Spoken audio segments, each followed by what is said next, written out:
Greetings, inspired viewers. Welcome to Animal World, our co-inhabitants. Christmas is a time to remember the teachings of Jesus Christ and give thanks to God for all the beautiful beings that share the earth with us. A man who is representative of the ideals of this holy day is Mr. John Robbins of the USA. John Robbins is a true vegan hero who turned down inheriting his family's world-famous ice cream company, Baskin-Robbins, because he did not wish to promote factory farming or the consumption of animal products. After graduating from the renowned University of California, Berkeley, Mr. Robbins attended Antioch College, where he earned a master's degree. Thereafter, he became one of the pioneering authors to discuss the link between our diet and animal welfare, environment, and human health. His popular books include Diet for a New America, The Awakened Heart, Meditations on Finding Harmony in a Changing World, The Food Revolution, How Your Diet Can Help Save Your Life and Our World, and Healthy at 100, the scientifically proven secrets of the world's healthiest and longest lived peoples. Mr. Robbins also founded EarthStave International, a US-based nonprofit organization that is dedicated to informing the public about the benefits of healthy and life-sustaining vegan food choices. For his significant work for the animals and planet, Mr. Robbins has been recognized with numerous awards. He was also the esteemed recipient of Supreme Master Ching Hai's Shining World Leadership Award. In his best-selling book, The Food Revolution, he recounts a touching story of his time spent with a pig farmer and his family in a chapter entitled The Pig Farmer. Mr. Robbins met the farmer while doing undercover investigative research about the cruelties of meat production in Iowa, USA. Unexpectedly, he was invited to stay for dinner with the family. Over a 3-part series, we will bring you a reading in its entirety of The Pig Farmer.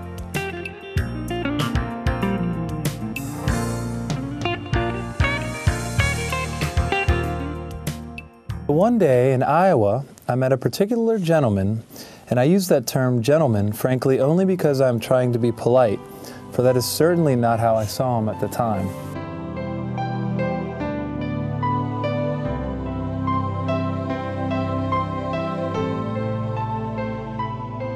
He owned and ran what he called a pork production facility. I, on the other hand, would have called it a pig Auschwitz. The conditions were brutal. The pigs were confined in cages that were barely larger than their own bodies, with the cages stacked on top of each other in tiers 3 high. The sides and the bottoms of the cages were steel slats, so that excrement from the animals in the upper and middle tiers dropped through the slats onto the animals below. The aforementioned owner of this nightmare weighed, I'm sure, at least 240 pounds or 108 kilograms. But what was even more impressive about his appearance was that he seemed to be made out of concrete. His movements had all the fluidity and grace of a brick wall.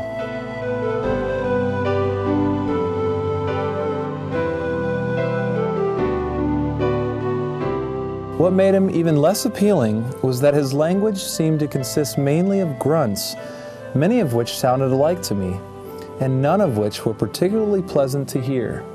Seeing how rigid he was, and sensing the overall quality of his presence, I rather brilliantly, I thought, concluded that his difficulties had not arisen merely because he hadn't had time, that particular morning, to finish his entire daily yoga routine. But I wasn't about to divulge my opinions of him or his operation, for I was undercover, visiting slaughterhouses and feedlots to learn what I could about modern meat production.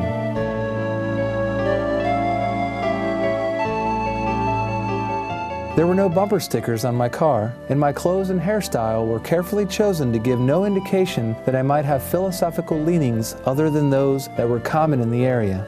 I told the farmer matter-of-factly that I was a researcher writing about animal agriculture, and asked if he'd mind speaking with me for a few minutes so that I might have the benefit of his knowledge. In response, he grunted a few words that I could not decipher, but that I gathered meant I could ask him questions and he would show me around.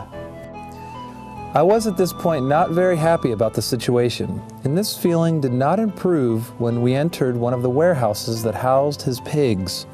In fact, my distress increased, for I was immediately struck by what I can only call an overpowering olfactory experience. The place reeked like you would not believe of ammonia, hydrogen sulfide, and other noxious gases that were the products of the animals' wastes. These, unfortunately, seemed to have been piling up inside the building for far too long a time. As nauseating as the stench was for me, I wondered what it must be like for the animals. The cells that the text sent are known as ethmoidal cells. Pigs, like dogs, have nearly 200 times the concentration of these cells in their noses as humans do. In a natural setting, they are able, while rooting around in the dirt, to detect the scent of an edible root through the earth itself. Given any kind of chance, they will never soil their own nests, for they are actually quite clean animals, despite the reputation we have unfairly given them. But here they had no contact with the earth, and their noses were beset by the unceasing odor of their own urine and feces multiplied 1,000 times by the accumulated wastes of the other pigs unfortunate enough to be caged in that warehouse. I was in the building only for a few minutes, and the longer I remained in there, the more desperately I wanted to leave. But the pigs were prisoners there. Barely able to take a single step, forced to endure the stench, and almost completely immobile. 24 hours a day, 7 days a week, and with no time off, I can assure you, for holidays. The man who ran the place was, I'll give him this, kind enough to answer my questions, which were mainly about the drugs he used to handle swine diseases that are fairly common in factory pigs today. But my sentiments about him and his farm were not becoming any warmer. It didn't help when, in response to a particularly loud squealing from one of the pigs, he delivered a sudden and threatening kick to the bars of its cage, causing a loud clang to reverberate through the warehouse and leading to screaming from many of the pigs. Because it was becoming increasingly difficult to hide my distress, it crossed my mind that I should tell him what I thought of the conditions in which he kept his pigs, but then I thought better of it. This was a man, it was obvious, with whom there was no point in arguing. After about 15 minutes, I'd had enough and was preparing to leave, and I felt sure he was glad to be about to be rid of me. But then something happened, something that changed my life forever, and, as it turns out, his too. It began when his wife came out from the farmhouse and cordially invited me to stay for dinner.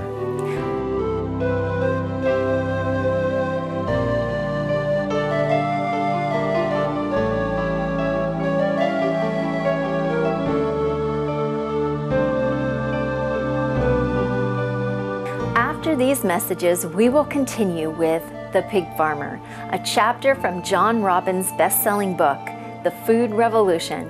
Please stay tuned to Supreme Master Television.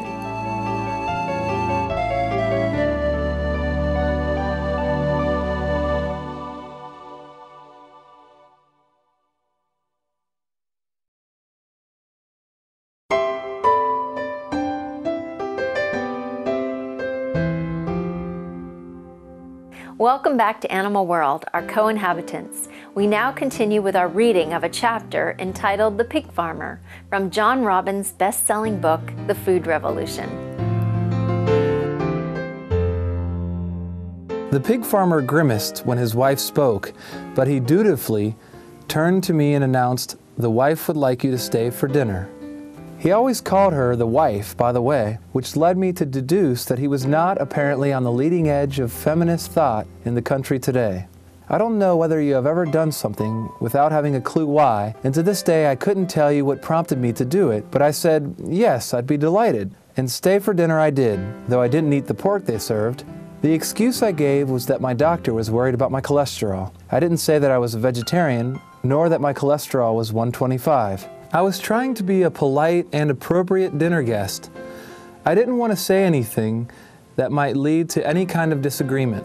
The couple and their 2 sons, who were also at the table, were, I could see, being nice to me, giving me dinner and all, and it was gradually becoming clear to me that, along with all the rest of it, they could be, in their way, somewhat decent people. I asked myself, if they were in my town traveling, and I had chanced to meet them, would I have invited them to dinner? Not likely, I knew, not likely at all. Yet here they were, being as hospitable to me as they could. Yes, I had to admit it. Much as I detested how the pigs were treated, this pig farmer wasn't actually the reincarnation of Adolf Hitler, at least not at the moment.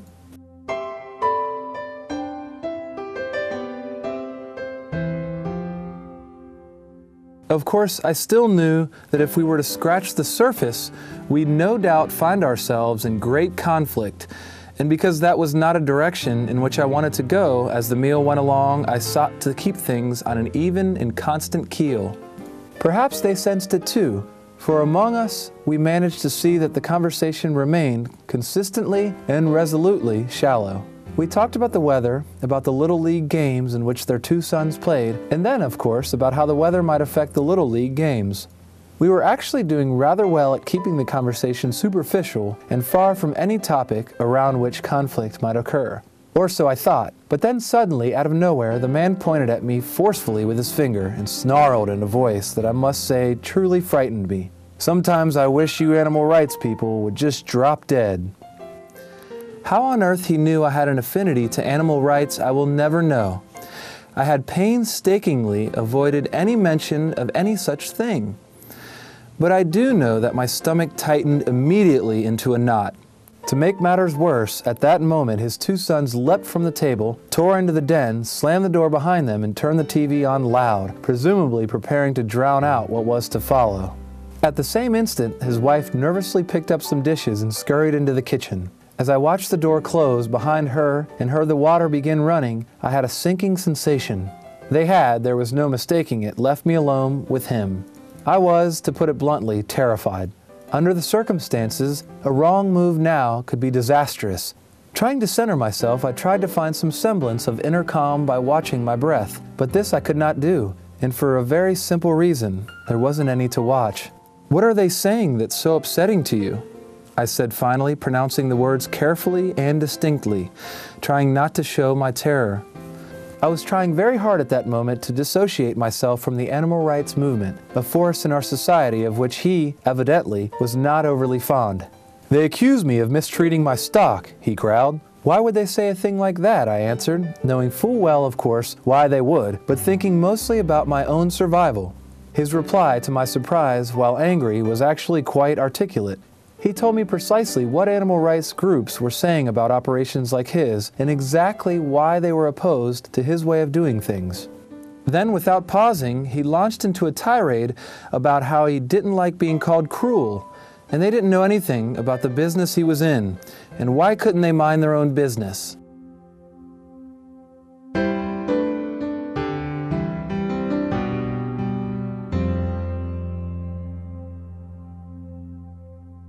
This concludes part 1 of our reading of The Pig Farmer, a chapter from John Robbins' best-selling book, The Food Revolution. Please join us again tomorrow for the continuation of this heartfelt story. Books by John Robbins are available at www.foodrevolution.org.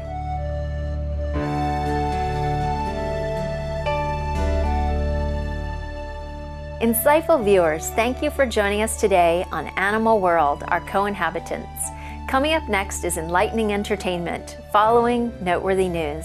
We wish you a blessed Christmas Eve, and may we share peace and joy with all our animal friends.